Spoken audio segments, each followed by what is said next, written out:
Da da da da da da da da da da da da da da da da da. Welcome back to disenFRIENDSchised, where we dissect friends one episode at a time and call out the grief nobody names. I'm Karen Bulinski Mathison, founder of TheNakedGrief, published author with lived experience, years of education, and a grief coach, and the host of disenFRIENDSchised, where we look at disenfranchised grief through the lens of friends. If you're new here and you're like, wait, what is disenfranchised grief? It's everything other than death, the stuff you don't get a casserole for. Today is season 2, episode 6, the one with the baby on the bus. This one is chaotic and funny on the surface. Joey and Chandler babysit Ben and lose him. But underneath the comedy, there are some very real grief themes. Competence grief, the shame of not being able to do what should be easy. Identity grief, being misread, mislabeled, or replaced. Belonging grief, what it feels like to be pushed out of a space you thought was yours. Control grief, when your nervous system is screaming and you can't make the world behave. Disconnection grief, the shift that happens when you're not a parent yet, but your friends are, and you don't know how to show up. And neglect grief, the grief of being forgotten in a way that impacts your safety, like someone who loves you forgetting that you have an allergy. We've got Phoebe's storyline where her music gets dismissed and she gets replaced by a professional, and she has to decide what she believes about herself when someone else decides she's not good enough. We open with Ben crying really hard. Monica can't soothe him, and Joey and Chandler make fun of her. Monica, being Monica, retaliates by throwing their basketball out the window. This is small but real grief. When you can't do something you should be able to do, like calm a baby, and it can hit that competence wound. And in the situation of the show, anytime the baby isn't near Monica, he stops crying, which is important to remember. And when people tease you for it, it's not just a joke, it's a reminder that you're failing at something in public. And also, Monica just got fired, so she's feeling less confident anyway. And then when you start to feel incompetent in the middle of it all, you start to really get in your own head about what you're really good at. If you can't soothe a baby and you can't hold a job, you can start to spiral real quick. That's a grief moment. Ross has an allergic reaction. Ross eats Monica's kiwi lime pie and has a reaction. Monica forgets that Ross, her brother, has an allergy to kiwi. Again, that's neglect grief. And that can hit pretty hard. They grew up together, and how did she not remember that? So Monica and Ross go to the hospital. Ross is terrified of the fact that he needs a shot. It'll alleviate all of his symptoms, but he doesn't want a shot. When he gets it, he squeezes Monica's hand so hard, it feels like he breaks her hand. And Monica tells the doctor that Ross has a PhD and can't handle the pain because Monica can't help herself. She's already feeling so insecure and wound up from Ben in the apartment and the crying and everything else. This is control grief. Monica is trying to control a situation. Ross is grieving his own thing. Ross is capable, yet being the, quote, responsible one in a medical moment, none of that matters. His body is doing what it's doing, and you don't get to negotiate that. That loss of control can feel like grief even when it's temporary. Meanwhile, back at the apartment, Joey and Chandler volunteer to babysit Ben. Ross agrees half-heartedly, and the guys head out with the baby like they're taking a goldfish to the mall. But here's the thing. Joey and Chandler aren't parents. They've never been parents, and it definitely shows. They're not disrespecting Ben. They're not cruel, but they're thinking about Ben differently than a parent would. They're thinking, we can use this baby to meet women. This is disconnection grief, and it's real, even if it's not always named. If you've ever been the friend without kids, watching your friends become parents, you know this shift. The interaction changes. Your friends start talking about sleep schedules and developmental milestones. They can't stay out late. They're thinking about someone else's needs before their own. And if you're not a parent yet, you're still thinking about yourself. It's not wrong, it's just different. Even the way you engage with kids when you're not a parent yet is different. And then once that becoming a parent becomes a thing for you, the way you engage with kids is different, even when they're not your own. You know how to hold a conversation better. Your engagement is different. Your thought processes are different. You relate.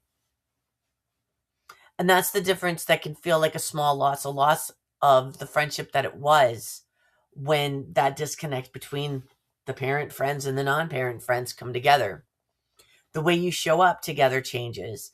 The way you understand each other changes. And sometimes, like with Joey and Chandler, you don't even realize it until you're holding a baby and thinking about how to make yourself look good instead of how to keep the baby safe.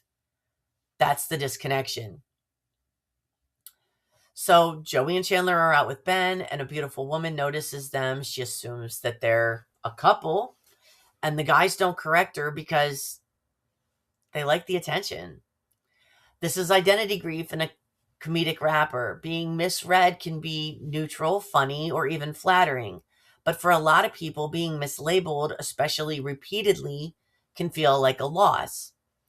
A loss of being known, a loss of being seen accurately, and sometimes people don't correct it because they're starving for any kind of positive attention. So Joey and Chandler get on the bus with Ben, and they have a million things of Ben's. They've got the stroller and the carrier, and they've just got armfuls of baby stuff, because even though a baby is small, there's a lot of stuff that comes with them. And they meet two girls, and they start flirting, and they get pulled into that we're charming dads fantasy, and they agree to go for drinks. And then they realize they don't have Ben. They have everything but the baby. They left the baby on the bus. And this is where comedy hits panic. And panic is a nervous system event. When you realize you've made a mistake that could have had real consequences, your body goes straight into, oh no, I'm in trouble. I ruined everything. I'm a terrible person. That's not logic. That's survival. And in this case, it's a life. A little sweet, little innocent life that doesn't have a voice yet. The three identical buses, the panic and helplessness. They try to catch the bus, but as it pulls away, there's two more identical buses that pull up right behind it. Three buses, all the same. Ben's on one of them, and they don't know which one. This is the visual metaphor for panic. You make a mistake, you try to fix it, and the universe is actively making it harder.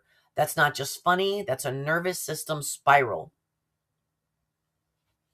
And now we're going to pivot a little, because now we're back at Central Perk, and Terry, the manager, tells Rachel to tell Phoebe that a professional singer, Stephanie, is going to be replacing her. And Phoebe takes it hard.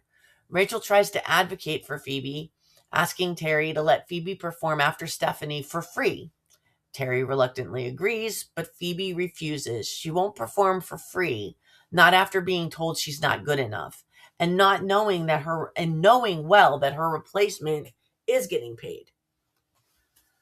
So this is where identity grief gets real. Phoebe's music isn't just a gig, it's part of who she is. And when someone decides you're not professional enough, they're not just criticizing your singing, they're saying you don't belong here. And Phoebe has every reason to shrink and accept the crumbs. And she doesn't do that. She says no. Instead of performing at Central Perk, Phoebe takes her guitar outside and sings hate songs. Terry is a jerk and he won't let me work, and I hate Central Perk. And people throw money in her case.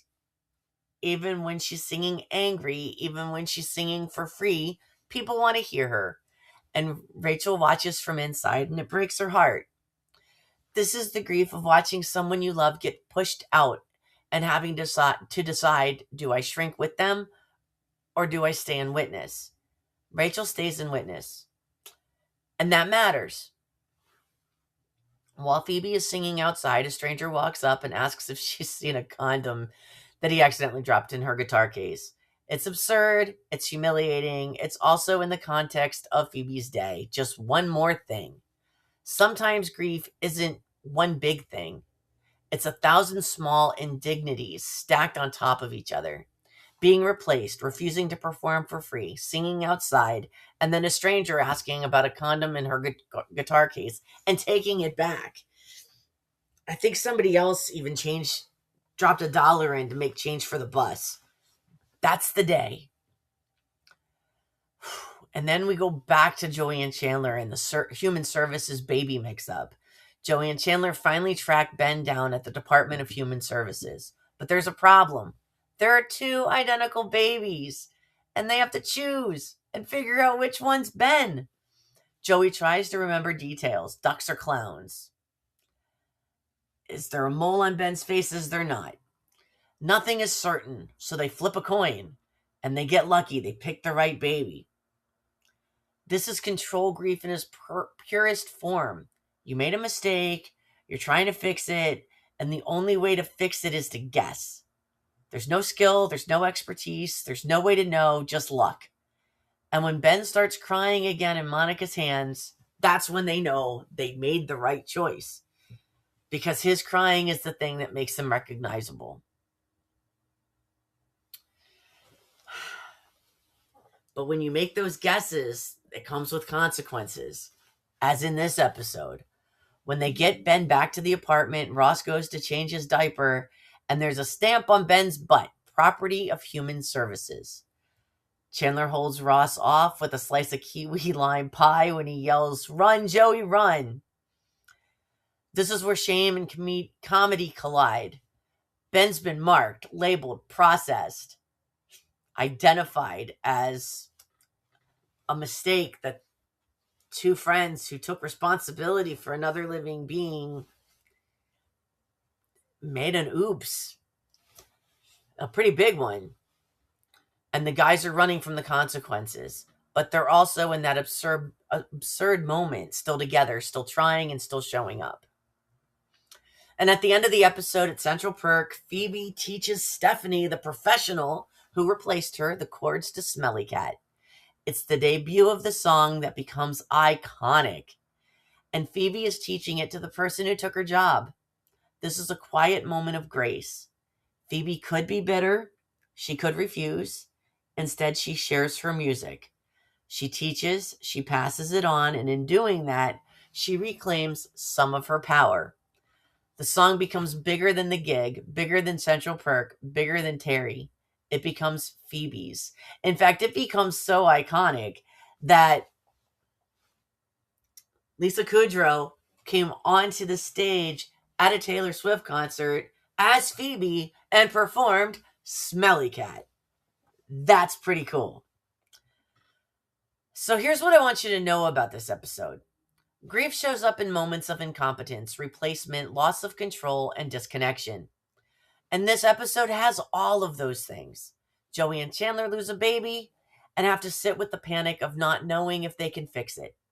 And underneath that, there's the disconnection of not being parents themselves, of thinking about the baby as a tool instead of a person who needs protection. Phoebe gets replaced and has to decide if she believes in herself when someone else doesn't. Ross loses control of his body when he has an allergic reaction and has to sit with vulnerability. Monica can't soothe the crying baby and has to feel the sting of not being able to do what should be easy, while also harboring the fact that she already feels pretty incompetent and insecure because she just lost her job. And here's the coaching truth. All of these are real grief. They're not big griefs. Nobody died. But they're griefs of identity, competence, belonging, control, confidence, and the shifts that happen when your friends' lives change and yours doesn't, or vice versa. All of this matters. If you're sitting with shame right now, Shame about something that you couldn't do, something you lost, someone who replaced you, or the distance that's grown between you and a friend because your lives are in different places. This episode is for you because here's what happens. Joey and Chandler get lucky. They get the right baby back. Phoebe teaches Stephanie her song, and the song becomes legendary. Ross survives his shot. Monica learns that Ben's crying is actually how how he knows it's her. And they all survive, and they keep showing up, and that's the real work. That's disenFRIENDSchised, Season 2, Episode 6. If this episode hits you, if you're navigating competence grief, replacement grief, the panic of losing control, or the quiet disconnection that happens when your friends' lives shift, you're not alone. Head over to TheNakedGrief to find a community where grief is real and where you get to decide what you believe about yourself, not what someone else decides for you. And what you'll find here, a private, judgment-free space to process what's changed. Practical tools, prompts, and guidance you can use right away. Multiple styles of support so you can choose what fits and switch if you need to. A path to find your footing, one small step at a time.